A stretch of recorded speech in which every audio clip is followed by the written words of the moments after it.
देखिए, आपका गोल चाहे फैट लॉस हो चाहे मसल गेन हो, आपको इन 7 क्वेश्चंस के आंसर पता होने चाहिए। कितना प्रोटीन लेना है, किस तरह से मेजर करना है, कौन से फूड्स को प्रायोरिटी देनी है, कौन से फूड्स को अवॉइड करना है, कौन से फूड्स कॉम्बिनेशन आपके लिए बेहतर हैं, क्या सप्लीमेंट्स ले सकते हैं और कौन से सप्लीमेंट्स आपके लिए जरूरी हैं। अब देखो, ये वीडियो मेनली डाइट के लिए है, तो सप्लीमेंट्स वाली बात हम अगले किसी वीडियो में करेंगे। फिलहाल इस वीडियो में हम पहले 5 पॉइंट्स को कवर करेंगे। अब ज्यादा टाइम ना वेस्ट करते हुए सारे के सारे पॉइंट्स जल्दी से क्लियर करते हैं, क्योंकि वीडियो लंबा हो जाता है तो फिर आप लोग बोर हो जाते हो। So now let's get started. Home workout की सीरीज ऑलरेडी आ चुकी है, अगर आपने चेक नहीं किया है तो जाकर के चेक कर सकते हैं चैनल पर। अब अगर आपको ये नहीं पता कि डाइट कैसे मैनेज करनी है तो ये वीडियो आपके लिए ही है। ये वीडियो स्पेशली फैट लॉस के लिए है, तो मसल गेन के लिए आने वाली वीडियोज में बात करेंगे। और साथ ही ये वीडियो उन लोगों के लिए है जो जिम नहीं जा पाते हैं बट घर पे रह करके ही फैट लॉस करना चाहते हैं या हेल्दी रहना चाहते हैं। तो चलिए अब इनके आंसर्स को डिस्कस करते हैं। अब देखो, आपका गोल फैट लॉस है, आप सिर्फ होम वर्कआउट करते हैं, कोई बहुत हैवी एक्टिविटी नहीं करते हैं, आप जिम नहीं जाते हैं, तो आपकी बॉडी को प्रोटीन की मात्रा अपने वेट के अकॉर्डिंग 1.5 से 2 ग्राम पर केजी बॉडी वेट चाहिए होगी। फॉर एग्जांपल, अगर आपका बॉडी वेट 70 केजी है तो आपको 105 से 140 ग्राम के बीच ही प्रोटीन इंटेक चाहिए होगा। पर अगर आप वेजिटेरियन या वीगन हैं तो मैं सजेस्ट करूंगा कि आप हायर लिमिट पर जाने की कोशिश करें, यानी 140 ग्राम के आसपास अपना प्रोटीन पूरा करने की कोशिश करें, क्योंकि मोस्टली वेजिटेरियन फूड्स की बायोलॉजिकल वैल्यू कम होती है। इसका मतलब जितना प्रोटीन आपको मिलता है उन सोर्सेज से, उतना आपकी बॉडी पूरी तरह से एब्जॉर्ब नहीं कर पाती है। सेकंड पॉइंट, यहाँ मैं आपको एक चार्ट दे रहा हूँ, इसके सहारे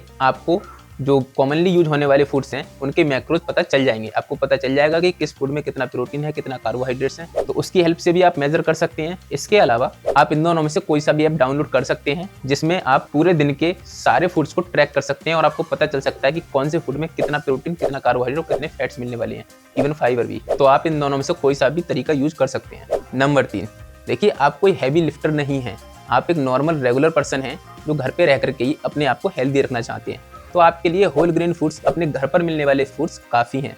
अपने भारतीय खाने की एक खास बात है कि आपको होल ग्रेन फूड्स, अच्छे फाइबर वाले फूड्स आराम से मिल जाते हैं। बस कमी यहीं पर है कि प्रोटीन थोड़ा कम रह जाता है हमारे फूड्स में, तो उसको कैसे बैलेंस करना है वो हम पॉइंट नंबर 5 में समझेंगे। उससे पहले पॉइंट नंबर 4, देखिए, जितने भी पैकेज फूड हैं, जितने भी प्रोसेस्ड फूड हैं, जितने भी फास्ट फूड हैं, उन सबको आपको अवॉइड करना है।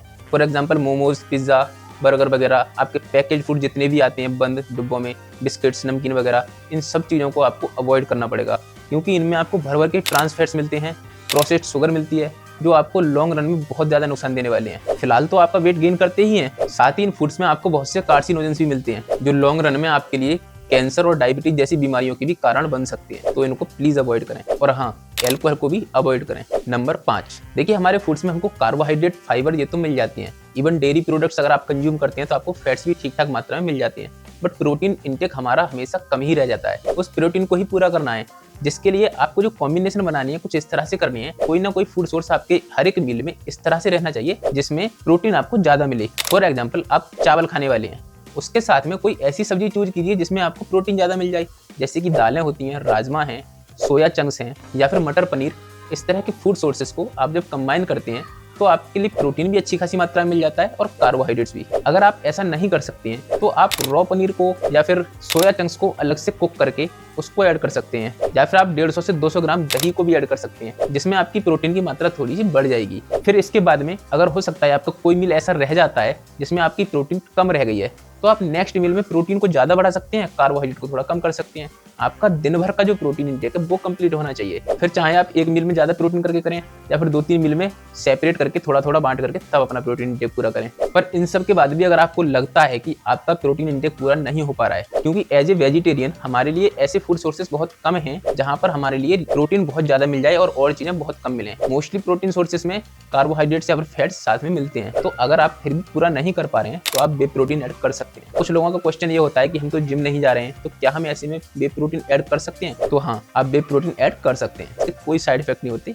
मिल्क से बनता है, बहुत ही नॉर्मल सा प्रोसेस है। बस आपका बे प्रोटीन सही क्वालिटी का होना चाहिए, बे प्रोटीन के नाम पर आटा मत खाने लगना। तो ये थे वो 5 पॉइंट्स जिनकी हेल्प से आप इजीली अपनी डाइट को मैनेज कर सकते हैं। फिर भी अगर आपके पास कोई क्वेश्चन या सजेशन है तो आप मुझे कमेंट सेक्शन में बता सकते हैं। लेकिन अगर आपको बहुत ही जल्दी और अच्छे वे में फैट लॉस करना है या वेट गेन करना है या मसल गेन करना है तो आपको उसके लिए जिम ज्वाइन करना पड़ेगा, स्ट्रिक्टली डाइट को फॉलो करना पड़ेगा। और उसके लिए अगर आप खुद से नहीं कर पा रहे हैं, अगर आपको पर्सनल गाइडेंस चाहिए तो आप मुझे इंस्टाग्राम पर डीएम कर सकते हैं, इवन फेसबुक पर भी कर सकते हैं। लिंक दोनों के आपको डिस्क्रिप्शन में मिल जाएंगे। और अगर आपने अभी तक होम वर्कआउट वाली सीरीज नहीं देखी है तो आप जाकर के ये प्लेलिस्ट चेक कर सकते हैं।